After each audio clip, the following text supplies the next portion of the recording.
Hello dear student, welcome to my channel Zia tutorial. उम्मीद है आप सभी अच्छे होंगे। और मैं इसमें वीडियो में बात करूंगा 4.4 एक्सरसाइज से, जो कि क्वेश्चन नंबर 1 हम सॉल्व करेंगे। इसमें क्या है कि हमें जो है ज्योमेट्रिकल रिप्रेजेंटेशन करना है, जिसमें हमें इक्वेशन दी गई है y = 3, जिसको हमें पहला पार्ट है 1 वेरिएबल में रिप्रेजेंट करना है और 2 वेरिएबल में रिप्रेजेंट करना है। 1 वेरिएबल में क्या करता है, हम सिंपली एक नंबर लाइन लेते हैं, ठीक है, और उसको एज इट इज़, जैसे ये क्या है y = 3 है, तो मैंने ये y एक्सिस ले ली, समझ लिए y एक्सिस, और ये पॉजिटिव है तो ये 0 के इधर जाने वाला है, 1 2 3 4। तो यहाँ पे मैं सिंपली क्या करूँगा, इसको इस तरीके से डिपिक्ट कर दूँगा कि y = 3। तो ये तो 1 वेरिएबल में हो गया।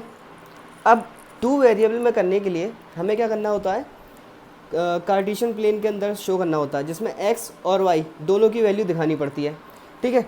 तो उसमें दिखाने के लिए हमें क्या चाहिए होता है, हमें सॉल्यूशन चाहिए होते हैं। तो सॉल्यूशन चाहिए होता है, तो यहाँ पे क्या है, अभी इसको मैं पहले ट्रांसपोज करूँगा, रिप्रेजेंट करूँगा इसको स्टैंडर्ड इक्वेशन में। अब यहाँ दिख रहा है कि इसको मैं ऐसे लिख सकता हूँ, ठीक है। यहाँ पे जो है x वेरिएबल नहीं है, तो जो वेरिएबल नहीं होता है उसको हम कैसे लिखते हैं, 0.x लिखते हैं, ठीक है। यानी 0 मल्टीप्लाई है, मल्टीप्लिकेशन x के साथ हो रहा है, तो 0 × x तो ऑब्वियसली 0 ही होता है। तो जो चीज़ नहीं है उसको हम रिप्रेजेंट कर देते हैं 0.x करके। अब बाकी का मैं ऐसे लिख लेता हूँ, ठीक है। अब मैं क्या करूँगा, यहाँ पर मैं कोशिश करूँगा किसी एक वेरिएबल के टर्म में इसको ट्रांसपोज कर सकूँ। तो मैं y = मान लेता हूँ, ये जब 3 इधर जाएगा 0 के पास तो ये पॉजिटिव हो जाएगा, और 0.x जब जाएगा तो माइनस में चला जाएगा। अब मुझे ये इक्वेशन मिल चुका है। अब मैं क्या करूँगा, कम से कम 2 सॉल्यूशन पता करूँगा, ठीक है। x और y, उल्टा लिख लिया मैंने, चलिए कोई बात नहीं, x y। तो अब मैं मान लेता हूँ, अगर मैंने x की वैल्यू 3 मान ली, तो इसको रिप्रेजेंट करके देखूँगा, मैं इसके अंदर पुट करूँगा, तो y3 0 × x की वैल्यू मैंने क्या मानी है, 3, और मुझे पता है 0 × 3 0 ही रहेगा, तो y की वैल्यू क्या मिलेगी, 3, यानी 0 पुट करने पे y की वैल्यू 3 मिलती है। अगर मैं x की वैल्यू अगर -3 ले लूँ तो यहाँ पे मैं -3 लिख देता हूँ, और 0 × 3, 0 किसी से भी मल्टीप्लाई हो, चाहे प्लस हो या माइनस हो, तो हमेशा 0 ही आएगा। तो अगेन मुझे क्या मिलेगा, y की वैल्यू दोबारा से मुझे, यानी x की वैल्यू -3 पे मुझे 3 मिलने वाली है। और अगर मैं x की वैल्यू -5 ले लूँ और इसके अंदर पुट कर दूँ, तो अगर मैं यहाँ पे -5 पुट कर दूँ तो अगेन 0 × -5 0 ही रहेगा। तो फिर से मुझे क्या वैल्यू मिलेगी, -5 लेने पे 3 ही मिलेगी, ठीक है।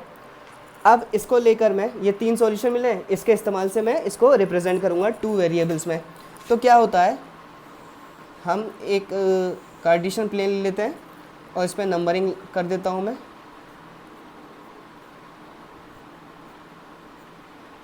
ठीक है। इसको मैं थोड़ा सा ऊपर ले लेता हूँ,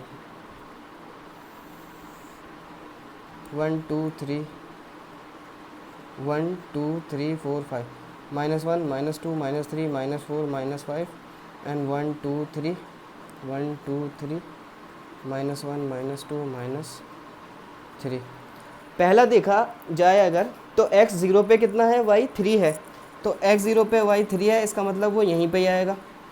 इसको मैं मान लेता हूँ a पॉइंट, और -3 पे 3 है, -3 यानी -3 का मतलब क्या है, x अगर -3 है तो ये अगेन कितना हो रहा है, यहाँ पे जा रहा है, यानी -3 पे 3 आ रहा है, ठीक है। तो ये पॉइंट, इसको मैं a मान लिया था और इसको मान लेता हूँ b, ठीक है। और अगर -5 देखा जाए तो -5 थोड़ा आगे आएगा, -4 -5, ठीक है। तो -5 पे दोबारा क्या है, y की वैल्यू अगेन 3 है, ठीक है।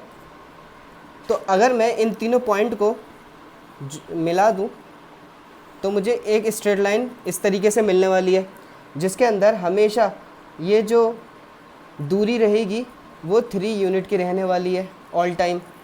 तो इसका मतलब क्या है, इससे ये पता चलता है 2 वेरिएबल्स के अंदर जो ग्राफ बनेगा, वो लाइन जो बनने वाली है वो हमेशा x एक्सिस के पैरेलल होगी, with the distance of 3 unit. तो इस तरीके से हम 1 वेरिएबल में हम नंबर लाइन से दिखाया था और 2 वेरिएबल में हमने कार्टेशियन के इस्तेमाल से इस तरीके से इसको रिप्रेजेंट कर दिया। तो this is all about the question number 1। इसी तरीके से सेम जो है क्वेश्चन नंबर 2 को भी हम फॉलो करेंगे। तो अगर इससे रिलेटेड कोई भी सवाल हो तो प्लीज़ कमेंट करके मुझे ज़रूर बताइएगा।